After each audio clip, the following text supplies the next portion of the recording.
Yeah.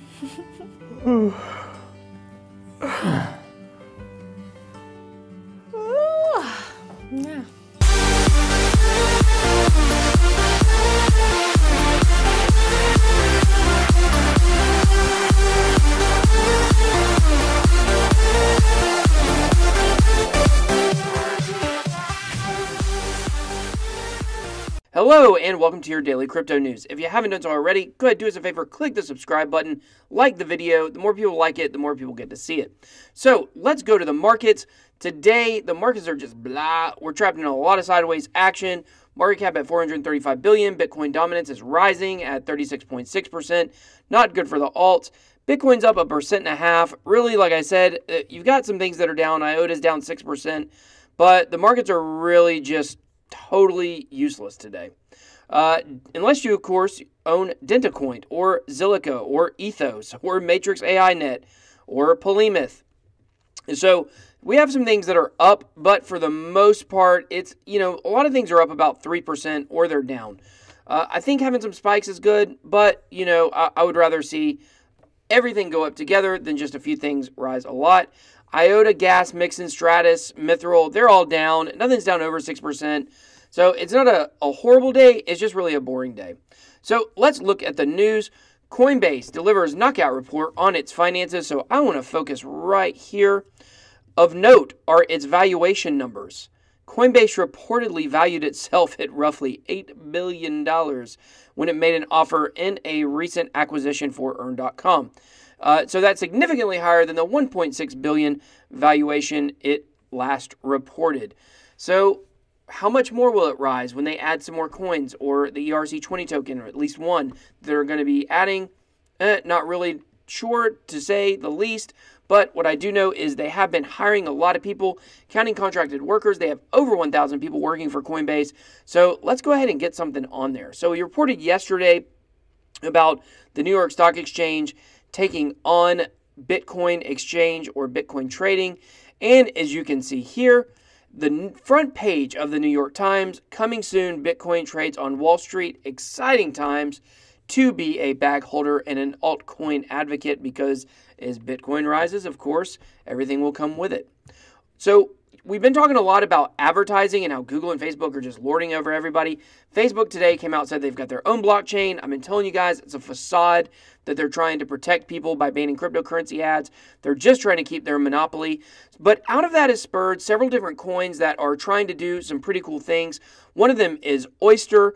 The Oyster protocol, aka PRL, is the symbol. It reaches milestone 1 million transactions of decentralized storage in beta testing. So you might remember we did a review on Storage. It's way back, one of our first coin reviews.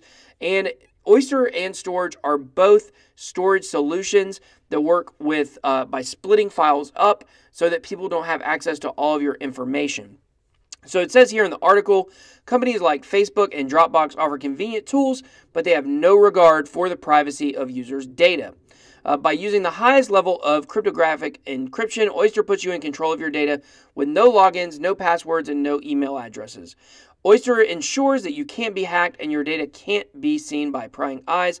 How many times have we seen this with Target getting hacked, Equifax, all these companies? They've got our privacy, or they've got our information. They don't give a flip about it. By using decentralized storage, Oyster effectively works as a puzzle. Files can be broken into many pieces. Each piece is then individually encrypted. I know for storage, they call that file sharding. I'm not sure if that's exactly what they call it, but it's really exciting. If you look at Oyster right now, it's up 11%. So I guess maybe that article had a little bit to do with it. And as you can see, it followed the predictable crash, and it's been having some sideways action lately. It could be due for a breakout, not financial advice. Another token or coin that is trying to do something about all of our privacy that is getting hacked everywhere and just torn to shreds is Bloom. So I found this article. I'm going to post this article inside of the video information because it's really cool. The entire history of you is being sold.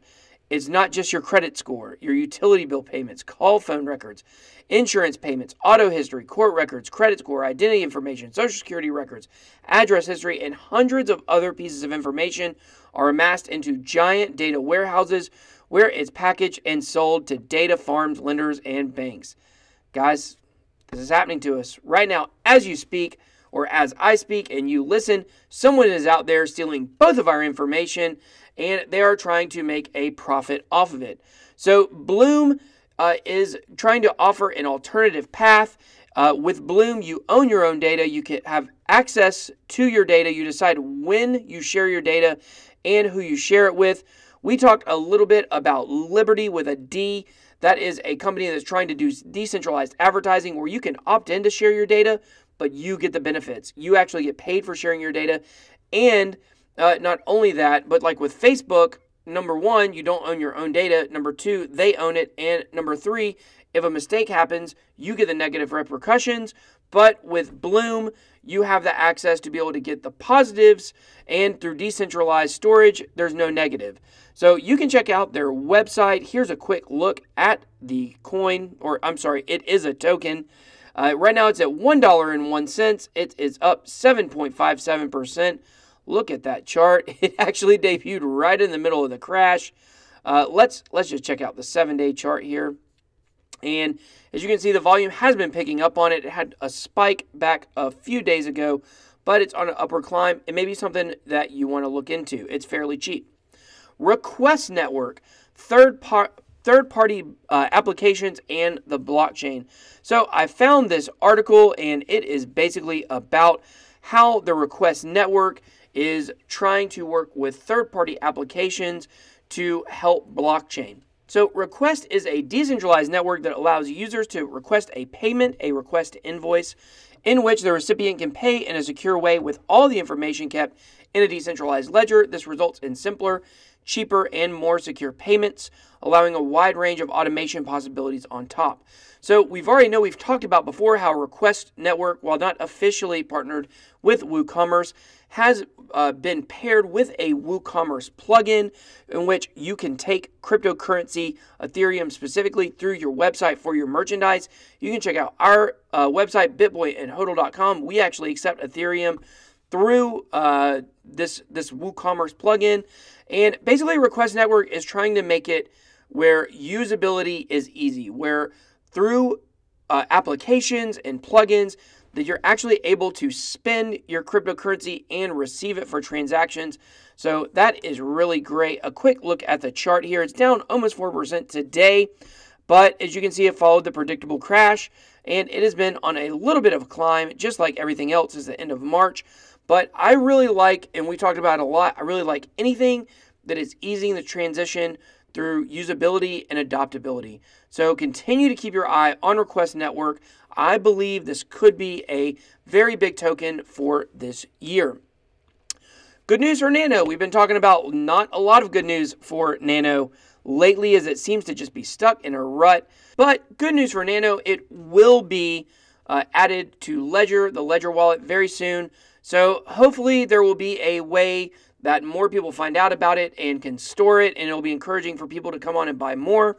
But the last time we had news about NANO that thought we would see a breakout had to do with the fact that Binance had fully restored all of their functions, and it didn't do anything for the price.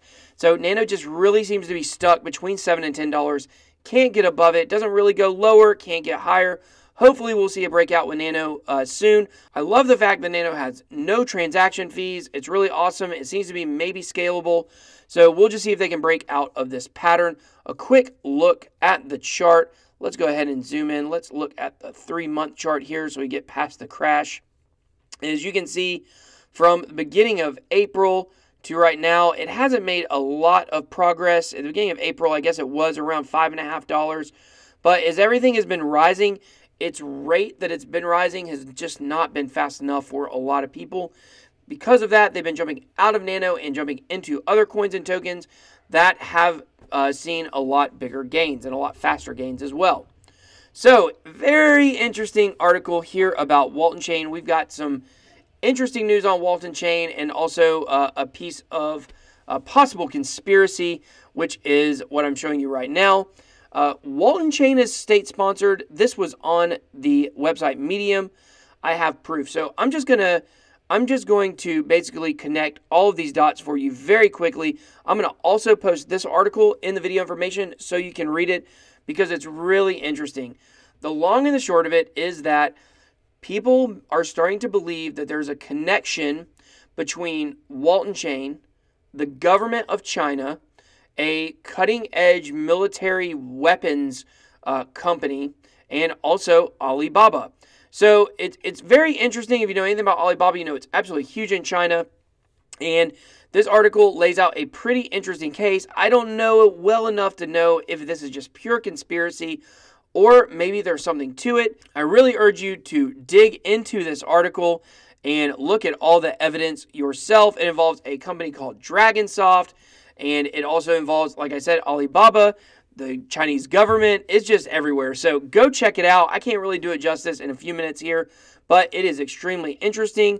So going along with that, news has came out that WaltonChain reportedly has 10 operational child chains. And if you don't know what a child chain is, it's very similar to what we talked about with the Loom Network. Check out our Loom Network review. I'll put it up here. They're basically doing something called D-app chains, and they are side chains to the Ethereum blockchain. So basically the child chains of WaltonChain are very similar to that, and they're able to branch off. You can kind of think of them almost as forks in a way, kind of, not sort of.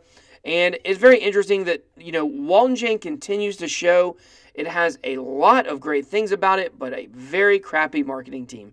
Be interesting to see if the marketing team gets a hold of that Medium article about the giant Chinese conspiracy and just see what they have to say about it. So I love that stuff. I'm kind of a nerd when it comes to conspiracies. So I just want to know more about that. I'm going to look more into that story. And if I dig anything else up, I'll let you know. So we didn't look at the markets a lot today, but we looked at a lot of news. So much news today. Just coming from everywhere. None of it was, you know, anything groundbreaking other than, of course, Facebook saying they're going to run their own blockchain, except they can't advertise for it. I wonder what they'll do about that.